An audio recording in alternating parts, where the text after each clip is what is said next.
Jo, právě vidím Venuši a Jupiter. Ale to vidět není, ale... Ty chceš, bude větší tma. A ty to máš za stromem ještě. Tak právě. Jezdí k autu, tam to je lepší vidět. No, ježiš. Právě běžím k autu. A právě jdu natáčet Venuši a Jupiter. A vedle celku. Kdo to je? No jo.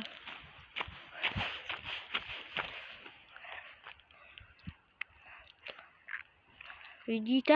Tam se nachází Jupiter a Venuše.